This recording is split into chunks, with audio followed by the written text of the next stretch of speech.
Michigan State adds 2024 receiver Jaylan Brown out of Texas. Also, what else is going on in the 2024 and 25 recruiting class? Then we are joined by Greg Waddell to talk tonight's matchup, Spartans versus Wolverines on Peacock. Woo, catch the fever. You are Locked On Spartans, your daily podcast on the Michigan State Spartans, part of the Locked On Podcast Network, your team every day.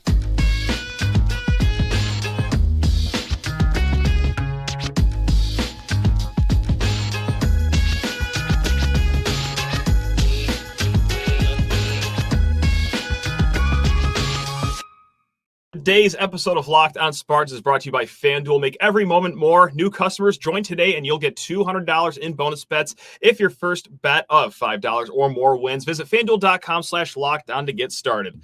Spartan friends, Spartan family, Locked On Spartans listeners, thank you all so much for tuning in to Locked On Spartans, your team in green and white 5 days a week. Please rate, review, subscribe, comment below on YouTube, smash that 5 stars on the podcast, or hey, if you want to reach out, lockedonspartans@gmail.com is the place to find us.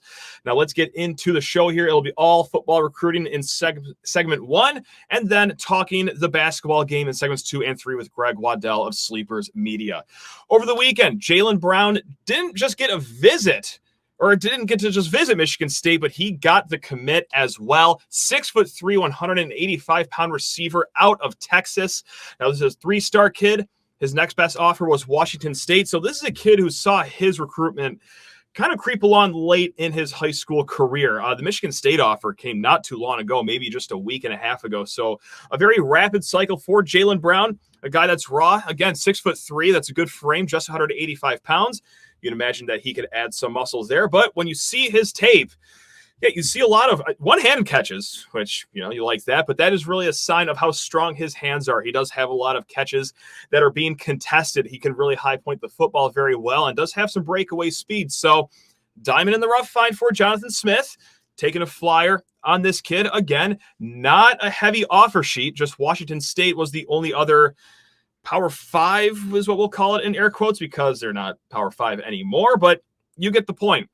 Hey, if this is a gamble that Jonathan Smith wants to take on a receiver that's 6'3", 185 pounds that plays football in Texas, I could easily justify that. Yeah, that's not going to be hard to come to terms with. In his senior season, 55 receptions, 910 yards, and 11 touchdowns. Now, he told Spartans Illustrated about his recruitment and commitment. Quote, "I saw the indoor field, football stadium, and basketball arena, but if I had to choose what my favorite thing was about the trip, it had to be seeing the freshmen who enrolled early and treating me like family." And then he listed Brandon Tulis, DJ Kennard, and Brady Pretzlaff. Now, DJ Kennard, he's a preferred walk-on cornerback, so not one of those committed guys that you would see on 24/7 Sports, for example. So if you weren't familiar with that name, that's who he is. Then he went on to say, "I also met and became cool with soon-to-be junior Malik Spencer." Now, where does this put Michigan State as a class for 2024, as the second signing day is coming up on February 7th? This puts them at 21-ish commits. You think I'd be able to give you a firm number there, but we'll get into that in a little bit. That's if Jaden Walker, that's your ish right there. He's a verbal commit to Michigan State, but USC is in the thick of things to try to pull him away. Also, Martin Connington will also be signing his letter of intent on February 7th. So 18 officially right now, with 3 more to go, hopefully with Jaden Walker. Now, this puts Michigan State up to 45 nationally in the composite rankings.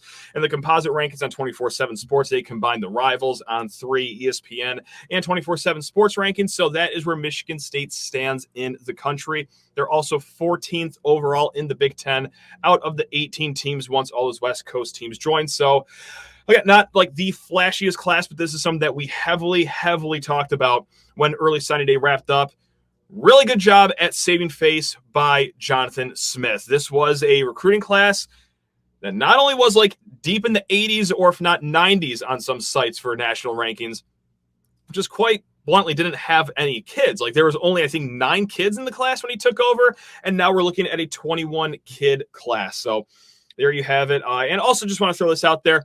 Not the only receiver in this class, obviously. Nick Marsh, 4-star, the gem of the class, and Austin Clay from Ohio are the other receivers in this class.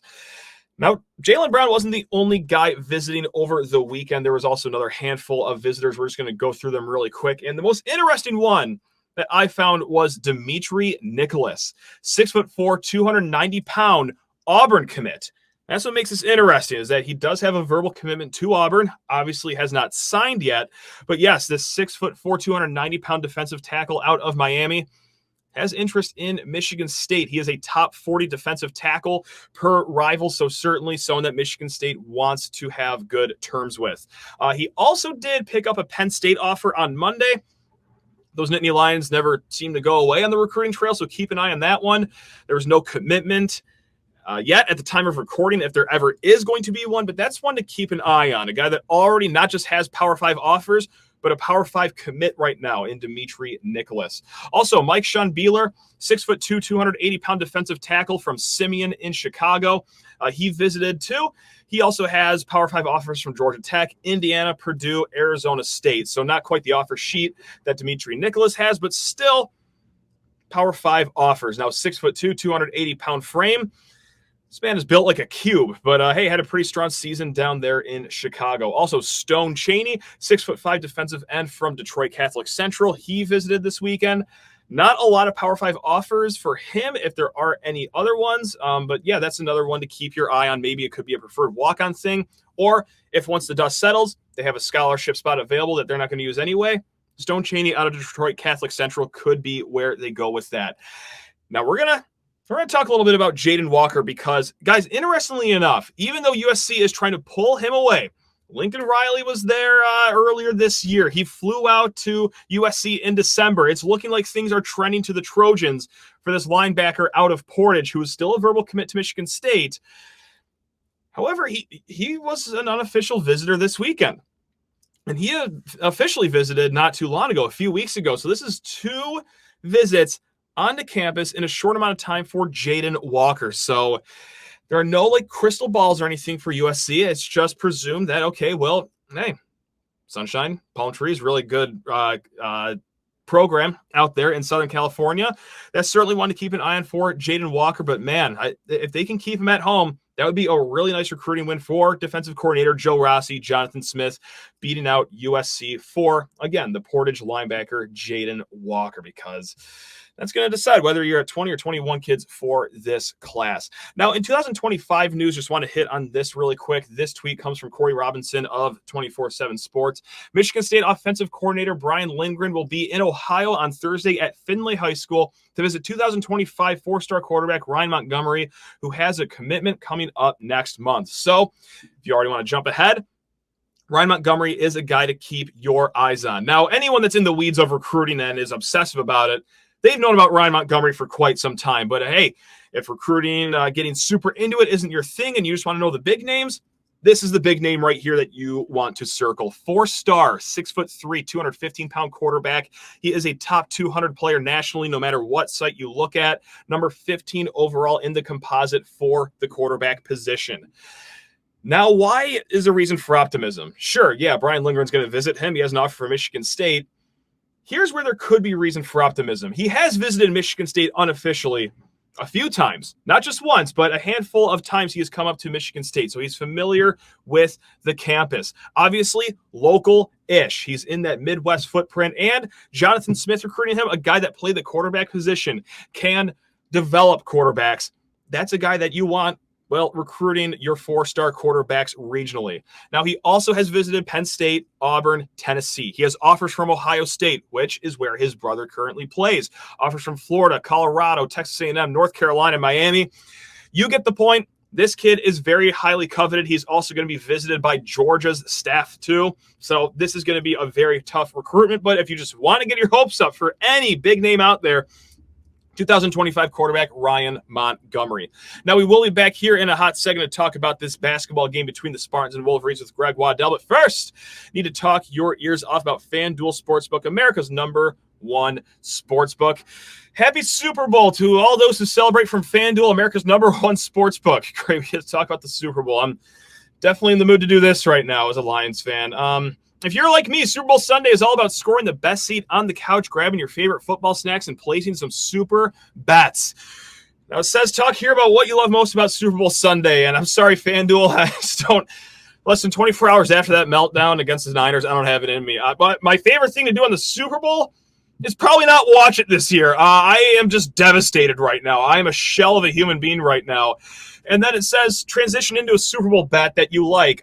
You can bet on me being miserable for the next 2 weeks. I don't think that's on FanDuel, though. There are a lot of other bets you can actually wager on when it comes to the Super Bowl over at FanDuel. So hop on America's #1 sportsbook. If you want to grudge bet the 49ers, go for it. Hey, that's what I'm doing. If I got to see those clowns win in the spot the Lions probably should have been in, should Josh Reynolds catch a pass, go ahead and fancy a wager on the 49ers. And not only can you bet on who will win the Super Bowl, but FanDuel also has bets for which players will score a touchdown, how many points will be scored, and so much more. New customers join today and you'll get $200 in bonus bets if your first bet of $5 or more wins.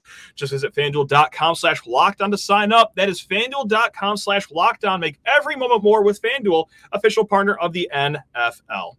Folks, we are joined by the one, the only Greg Waddell of Sleepers Media. He is back onto this show. And Greg, right off the top, just help me help you.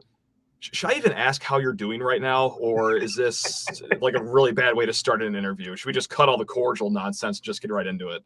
Yeah, I mean, we can do the pleasantries, although I don't call them pleasant anymore because nothing in my life is pleasant. This is not a joke. I was Googling if lobotomies are still a thing that you can get in 2024. It sounds like it's really highly frowned upon, but I'm still open to the procedure. If you can get a 2-for-1 Groupon somewhere, I would like to be added to your wait list. So, see if you could stumble across any one of those. Greg, we got to talk about this game. 9 p.m. on Peacock, which... I'm going to pull this little snippet from Kyle Austin of MLive here because this really sets the table for tonight. Catch the excitement. Michigan is 7-13 and Michigan State is 12-8 heading into a 9 p.m. tip-off at the Breslin Center. The game will be broadcast on Peacock, a streaming-only affair. This is when it gets really good, Greg. The two teams' combined record of 19-21 will mark the lowest combined winning percentage entering a rivalry game since January 21st, 1982, when 0-12 Michigan played 7-8 Michigan State. Woo! Okay, Greg, what does this game mean?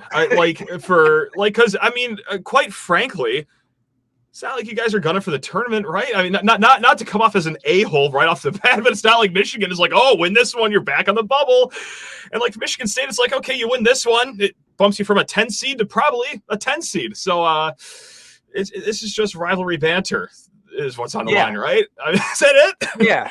Now, let's not understate the importance of rivalry banter, as you and I both know. Please. Oh, yeah. But I think your assessment from the Michigan perspective is right. Honestly, one of my largest, I can't even say concerns because everything's a concern. Like I'm not going to speak positively about Michigan basketball at all for this game, but like one of the elements of Michigan basketball that is unique to this matchup with Michigan State this season is that I think not only is this the worst version of Michigan basketball in a very long time, it's also the roster that probably knows the least about this rivalry and maybe cares the least about this rivalry. Like normally in you and I both know this through the last 20 years, there's been times where one team is significantly ahead of the other. And usually whoever the underdog is still has reason to believe they're going to show up for this game. Yeah. From Michigan's perspective, like their best player who will be in uniform for this game is Olivier Kamwa. He's never played in this rivalry. He's never going to play more than 2 games in this rivalry. He doesn't know he cares about this rivalry. Namari Burnett is next. Same thing. Jaylan Llewellyn, I think, has played like 5 minutes in this rivalry. It's just it's one of those things where this roster's in such a unique spot. They're trying to just survive the season, and I don't even view this as a mental spot where like it's a get up for it game. But then on the flip side, you have Michigan State, where I don't know. I recorded with Carter this morning, and like it's hard to do this the day after the Lions lose for everybody in the state. But I feel like I expected a little bit more of just like this could be the game that actually like gets us our mojo back, because I do expect Michigan State to win comfortably. But to your point, it kind of seems like Michigan State's side is more approaching this of like there's nothing to gain from this game. Yeah, no, and I'm not gonna skirt around the whole Lions thing. Like, I will be very upfront and blunt. Like, yeah, I am in a pathetic state of depression right now. Like, it's completely embarrassing how much that loss affected my mentality. So maybe that's a huge reason why I can't get up for it. But hey, the guys in the locker room and the coaches, like, hopefully that they're not sickly attached to a professional sports team, and this will actually mean something to them. But yeah, if you're wondering why I'm not getting on here and beating my chest and, oh, Greg, you're going to have an unholy beatdown. Like, I just have nothing in the tank right now, quite frankly. But with that said, hey, there's nothing I do love more in life than dumping on Michigan and just defecating on all things maize and blue. But here is where I'm in the interesting spot, Greg, because as much as I'd like doing that, Greg, I like you.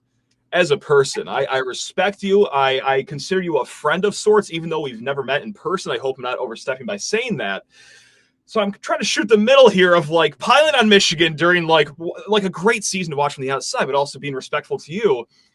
But with that said, like, Greg, my next question is like, what the hell has happened?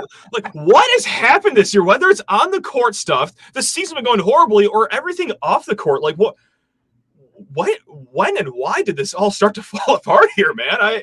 Walk us through this, please. Yeah, first off, appreciate the friend nod. I view you the same. Yeah, so, I try.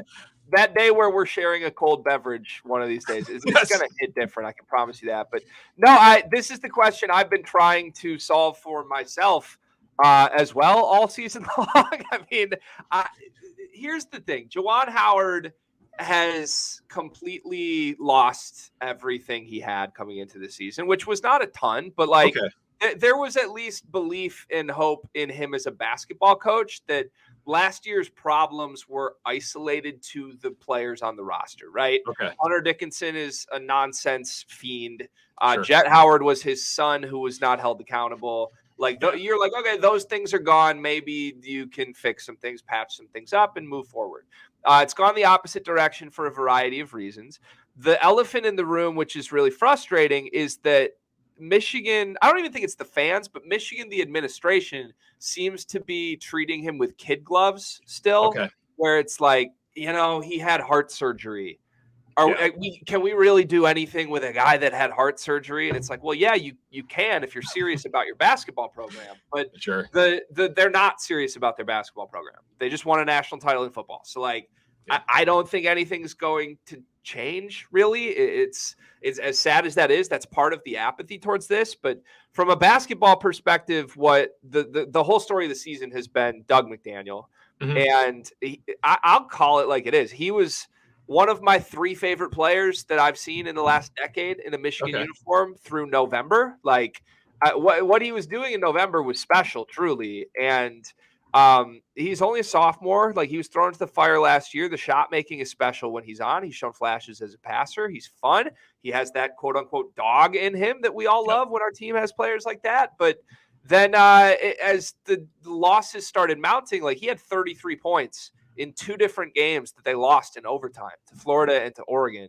And it seemed like something on the court shifted where there was a loss of belief from this team. And then the off the court stuff happened where he apparently had grades issues to the point that everyone knew a suspension was coming. Yeah. And for all the rumors for forever were that he was going to miss the entire second half of the season once the semester started. I don't even know what happened behind the scenes. I assume a professor gave him an out where he did some extra work and got across the threshold, but it was still bad enough that Mr. Lack of Accountability, Juwan Howard, decided to hold him accountable. Yeah. So something's a disaster there. It's on Dug, obviously, and the basketball team itself has had this hanging over their head for now a month and a half, right? You can literally draw a line where it's like, even though the games weren't being won, they were a competitive basketball team that played pretty well against some pretty good opponents for the first 12 games of the season. And then the Dug rumors started, and they have not covered the spread in 8 of their last 9 games. Whoa. Okay, I did not know it was that bad. Actually, I probably should have known because I have been betting on Michigan a lot this year. It's kind of like my hedge my happiness thing. Like, if I'm going to see them win, even in a lost season, I want to be paid for it. So actually, if I do look back at my FanDuel account, I probably do realize that's a correct stat. But wow, man, just hearing that out loud is not good. I need your thoughts on this suspension, though, because Dug McDaniel in this game, he will not be playing because it's a road game.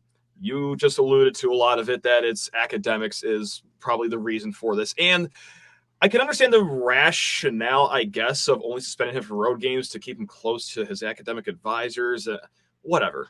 Here's my thing, and I swear I'm not even trolling right now, but doesn't this hurt the team way more just entering him, taking him out, entering him again? Just do 6 games off the rip. No one would care. No one could possibly care. But now, you just made it weird doing a road game suspension. So I see you nodding your head over there. I can only imagine you agree with everything I just said. Yeah. Yes. 100%. So it's very, very unfair, and it honestly hurts my heart for Jaylen Llewellyn to have to be asked to do what he's done. It's so weird. I mean, Jaylen Llewellyn is a 24-year-old kid who tore his ACL last season for Michigan and remains with the program. You weren't even sure if he was going to play. He didn't play for the first month of the season. The reason he didn't play is he's not physically fit to play college basketball. Gotcha. He's just not. And because of this Dug news and because of the horrible roster Juwan Howard has built around him that has a total lack of depth and a total lack of guard options, Llewellyn's the only other option at point guard at all. So what has now happened in practice is the games where they have Dug McDaniel, Dug plays 35 minutes, Jaylen Llewellyn plays 5. And then the games without Dug McDaniel, Jaylen Llewellyn plays 35 minutes. And he is just I give him credit. He's putting his head down and playing through it. And he's honestly given them pretty decent minutes, but it's totally unfair to him. It's totally unfair to the whole team. The body language stuff has changed with Kamwa, with Terrence Williams, who's been really individually good this year. And it's one of those things where your player lets you down. He let the whole team down. Your coach lets you down, as he has 1,000 times, and everybody's sort of just riding it out until it's done. But yeah, the unorthodox nature of the suspension, I hated it. And it's just right on brand with everything Juwan Howard does. That's the word I would use to summarize his entire. It's unorthodox. They're the only program in the country that targets recruits from the transfer portal that can't get into the school. And he's done this back-to-back off seasons, and nobody calls him on it, and nothing happened. None of it makes any sense, man. It is a bizarre strategy. But yeah, I guess unorthodox works sometimes. Hasn't for Michigan yet, but sometimes I suppose unorthodox works. I'll get you out of the bad headspace right now, or maybe I'll even actually dig it further into it. I don't know. This is up for you to decide. But as the time of recording, there's no spread out for this game yet, so we'll go to the computers right now. BartTorvik.com has Michigan State as a 12-ish point favorite at home. Greg, what is the roadmap to stunning the Breslin Center crowd and making me just quit sports fandom for life if they lose this game? What is the roadmap to a Michigan upset win here? Walk us through this. Walk me through my personal nightmare, Greg. Please, just do it. So it's going to be really difficult for me to do this. I'll be honest with you. Okay. When we get to the prediction point, you'll see why. But this I think is true. No matter what I believe will happen in this game, this I think is actually true. I think there's a legitimate argument that Michigan has gotten better seasons out of their small forward, their power forward, and their center than Michigan State has. Okay. And that's not to speak to the talent level, because I think Jaden Akins is a lot more talented than Terrence Williams. Outside of that, Kam was really good. Kamwa honestly reminds me of a fully realized version of Malik Hall. They do a lot of similar things together, but Kamwa's been more consistent. And then Madi Sissoko's Madi. Terrace Reed has a lot of holes in his game, but he's had brighter moments this season than Madi. So, it's kind of jarring to be a fan of Michigan entering a game where I feel like we actually have advantages at 3 of the 5 positions and still feel like we have no chance to win the game. Gotcha. I think if it were to happen, the game script would be Michigan has a slight lead at halftime, because that hasn't been their issue. They've led games at half all season long, literally. No matter who they're playing, it's been pretty consistent, and they're going to have to find a way to not have the wheels fall off in the second half. That's probably going to require some shots. It's probably going to require Will Cheddar to go crazy from 3 off the bench. But man, I could talk myself into it with Dug in the lineup. It's really, really difficult to even see a competitive game without him. Gotcha. So when this bounces back to Chrysler, maybe a different tone. Maybe that's a better question for me to ask you ahead of that game. So, well, that's the elephant in the room, man. Like, not to just torment you with this parallel, but it's pretty spot on to me. Mel Tucker left Michigan State, and he left still being able to say he had the same record against Harbaugh in their tenure, right? Got that right. Yes, sir. Juwan Howard and Tom Izzo are 500 against each other. Yeah, great.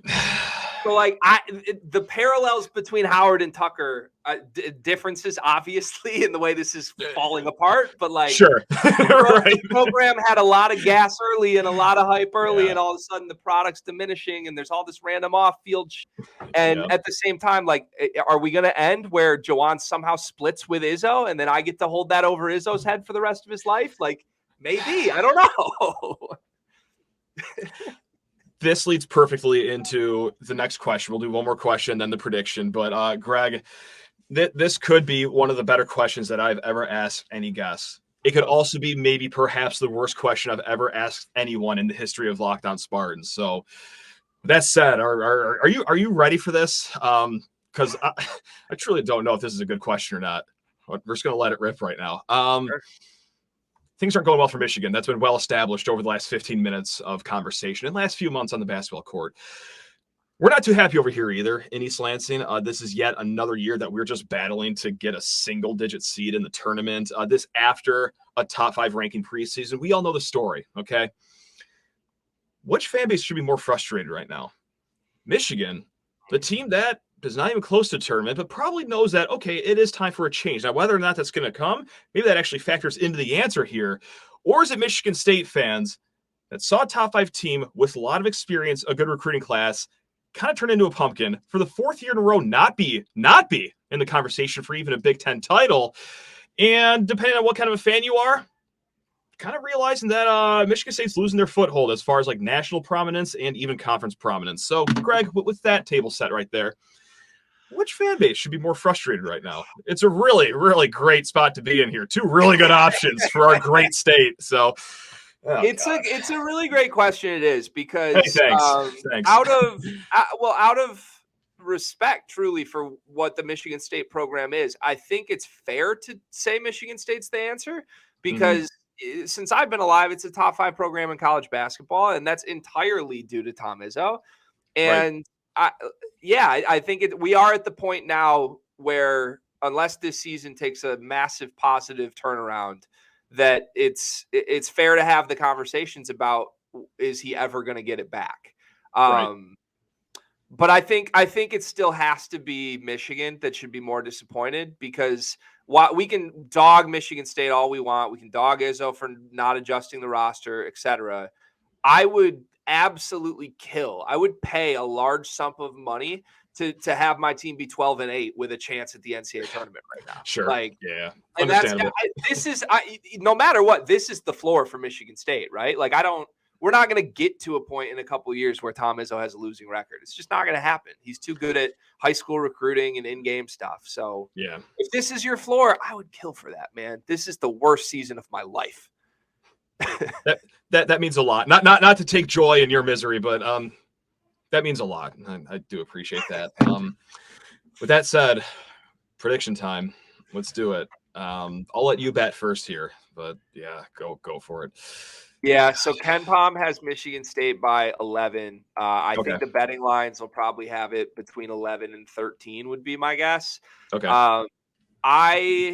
I cannot imagine a game where this is not a blowout win for Michigan State. I just can't see it. I think Tom Izzo getting his 700th at home in a rivalry game is a moment. It's a moment that matters. It would be a cool moment for the conference, honestly, and for all that he's given here. I think there's a better chance that there's a Juwan Howard incident in this game than I do that Michigan wins the game. I just want to get that off my chest. Oh, God, let's do it. Let's go. I'm kind of rooting for it. Like, he had that moment where he ran on the court against Michigan State a couple years ago. Oh, yeah. If Michigan State just opens this game on like an 18-0 run, like something would happen from Juwan. I'm confident in that. But with that said, I think this will be, I'll call it 98-54. Oh, I would love that. Oh, God. 44-point win. I would pay a large, an embarrassing sum of money for that, actually. I need a cathartic beatdown. You know what? It's also not just Tom Izzo going for win number 700. You know what else is going on Tuesday? Tom Izzo was turning a nice 69 years old. It is his birthday as well. The guys in the locker room have to know that. I don't know how much it's going to propel them any extra than what this rivalry already brings. With that said, Greg, it's been pretty apparent. God himself has told us this very recently that we're not allowed to have joy in sports. So while I would love a great 44-point blowout win over Michigan, my guess is a 80-78 overtime win against Michigan, and it's just one of those wins where you're relieved, but you feel really bad walking away from that game. So that's where I'm at. If the Lions won yesterday, I would actually maybe double your prediction and say Spartans by 88. How about that? But no, I am nowhere even close to the realm of happiness or optimism or faith or hope or any synonym of any word I just said. So sneaky overtime win for the Spartans. That's what I got. Greg, you provided some smiles for me today, and that's all I could ever ask anyone. So really do appreciate you. Anything you want to shout out here before we let you go enjoy the rest of your day before this game kicks off at 9 p.m. on the cock? Yeah, I just want to shout this out to any college basketball bettors out there. Texas A&M doesn't play until the weekend, just a heads up, but they play Florida. That's a game I've got circled strictly for the simple fact that Josh Reynolds went to Texas A&M. I know you were pretty on that train last night on social media. So if you want to stand with Sheehan and myself in solidarity against Josh Reynolds, you can back Florida to beat Texas A&M this Saturday. He should be in prison. Jail. I'm sure he's a nice guy. Don't care, though. He should be in jail. All right, guys. Well, hey, that was Locked On Spartans. We will be back tomorrow night. It's going to be me, Maddie May, friend of the program. We're going to be recapping the game. Probably do a live show around midnight because this game tips off at 9 Eastern time. Woohoo! But, hey, until next time, Greg, always love talking to you, man. Really do appreciate you and everyone watching, everyone listening. Really appreciate you guys as well. Now go enjoy the rest of your day. Love you all. Go Green.